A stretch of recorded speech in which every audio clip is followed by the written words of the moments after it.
Let's learn how to graph exponential functions. While most puns make me feel numb, mathematics puns make me feel number. On our agenda, we're going to graph the parent function of exponential equations as well as their transformations. Let's get ready. You're going to need your notebook, pencil, and calculator. And let's just take a look at these graphs.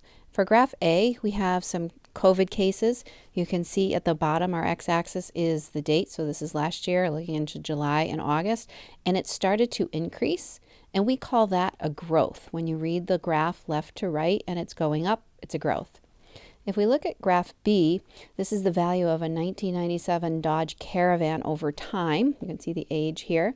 They bought it for $20,000, and then over time the car loses value. So it's going down, and we're going to call that graph a decay. So we have growths and decays. Let's start with a parent. So we have y equals 2 to the x. So if you notice my x's, I am just picking a bunch of x's. I'm going to just start at 2 to the 0 because it's easier to do. 2 to the 0, anything to the 0, is 1. 2 to the 1 is 2.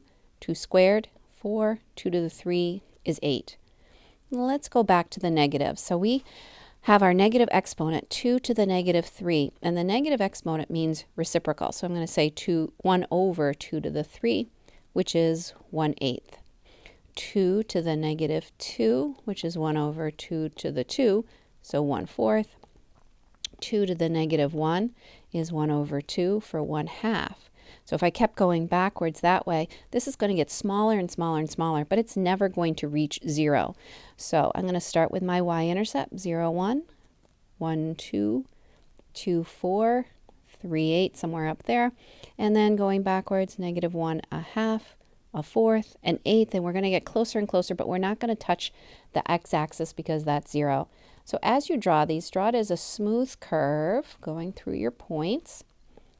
And then what happens, I'm going to show you the next one on Des, is because we're never going to touch 0, we're going to have this new line here.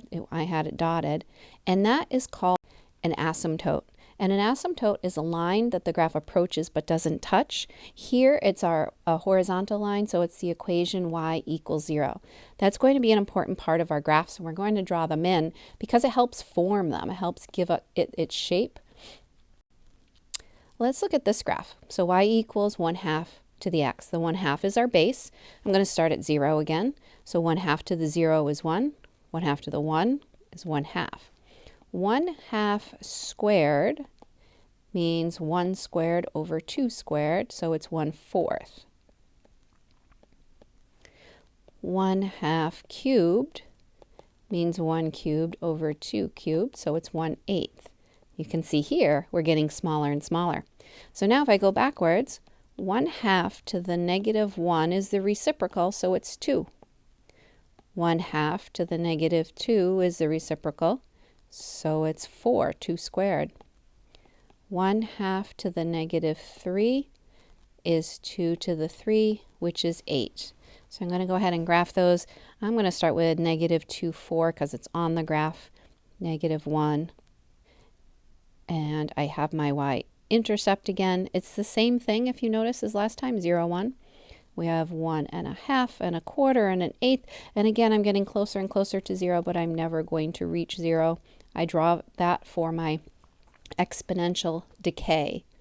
Here it is on Desmos. This is the graph of a decay, and it has an asymptote at y equals 0. It has a y-intercept at 0, 1. That's what the parent graph looks like. So let's look at what happens when we put more letters in and how they'll affect our transformation. Here we have an A, a B, an H, and a K that we're going to look at. The A has a lot of power. The A is being multiplied by B. So if there's nothing out in front of B, then it's just an assumed 1. The A is the initial y-intercept. That's the point we're going to move. If A is negative, it's going to be reflected over the x. So instead of being a growth and looking like that, it would be reflected, and it would look like that. If A is greater than 1, it's going to be vertically stretched, so it'd just be pulled up a little bit more. B is our base, and that determines if it's a growth or a decay. So if B is bigger than 1, it's going to be a growth like we saw with the 2x. If B is between 0 and 1, it's going to be a decay like we saw with the base of 1/2. h is up in the exponent, and that's what we're looking at here as exponentials. It's with the x, so it's going to affect the x, so it's going to move it left and right, and it's going to do it the same as it has been. It's going to move it opposite of what we see. And then the k, it's on the outside. It's going to affect the y up and down. I just wanted to share with you some graphs. So our first graph, we already did y equals 2 to the x. And if I look at that, that's my purple graph, and that point is 2, 1, because if I plug in x for 1, I get 2. If we look at the black graph, that has a point at 3, 1, and the red graph has a point at 4, 1, and then 100 would be way up. So you can see the bigger the base, the more quickly it's growing. Let's look at this transformation. So here we have y equals 2 to the x minus 4. The x minus 4 is up with the x, and it's going to move opposite. So this is going to go to the right 2. The point that we're going to be moving is my original y-intercept. There's nothing in front of the 2, so it's an assumed 1. So I'm going to start with a y-intercept of 1. That's not really on my graph, but then I'm going to move to the right 4. That point is on my graph. That is the point 4, 1. So if I plug that in, I have 4 minus 4, which is 0. 2 to the 0 is 1. I know that I moved to the right point. So let's start with that. We have 4, 1. And now let's do 5. So I'm going to plug in 5. 5 minus 4 is 1. 2 to the 1 is 2. Let's plug in 6. 6 minus 4 is 2. 2 squared is 4. So from here, we have 5, 2. And then a little bit growth, 6, 4. We're never going to touch 0, so you have to draw in your asymptote, and it's going to follow along, and then it's going to grow for your exponential growth. You should write your asymptote, y equals 0. That's what HA is, horizontal asymptote. My domain, well, I do have the double arrowheads going in both directions, so x could be anything, so we'll say all real numbers. And the range, well, we said it can't be 0, but it can be everything above it. So we'll write that in inequality notation. Y is greater than 0. Not an equal to, just greater than. And there we have it on Desmos. Let's look at this one. We have y equals 2 to the x minus 3. The minus 3 is out by itself, so it's going to change the y. This is going to go down 3. Again, there's nothing in front, so I'm starting with a y-intercept of 1. So I'm at 1. I'm going to move down 3. 1, 2, 3. I'm at the point 0, negative 2.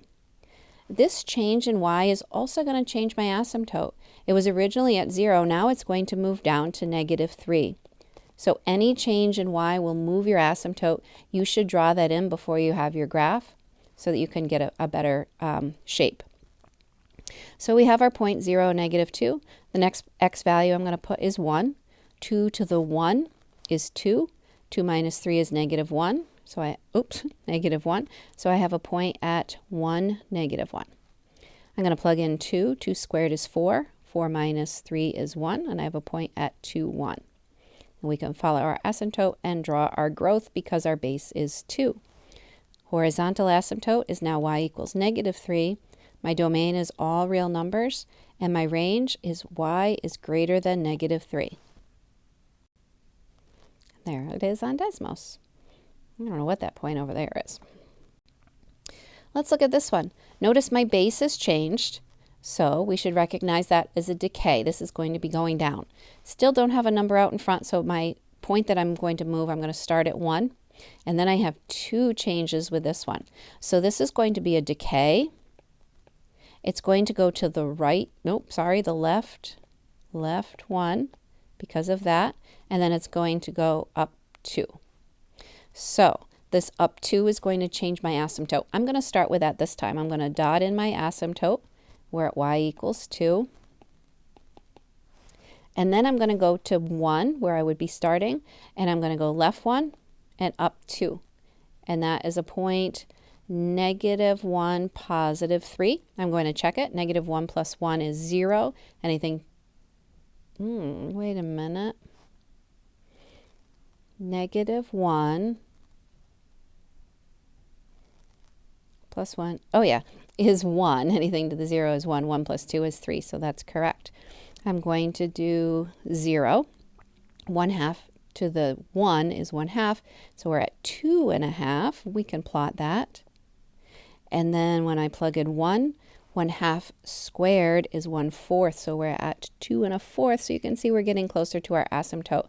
I am going to go back and just do -2. So when we plug in -2 plus 1, we get -1. And that's 1/2 to the -1, which is the reciprocal, so that's going to be 4. And that will give me just a little bit better shape for my decay graph there. My domain is all real numbers, and my range is y is greater than 2. And there it is, a little bit better on Desmos. Let's look at this one. We're back to a growth, but this time now we have a reflection. So this is going to be reflected over x and up 3. So the first thing I'm going to do is move my asymptote up 3. Y equals 3. And I am going to start with a +1. I'm going to move it and then reflect it. So +1, this means I move up 3. 1, 2, 3. So now I'm here. And so I'm going to put a point there. It's not my final point.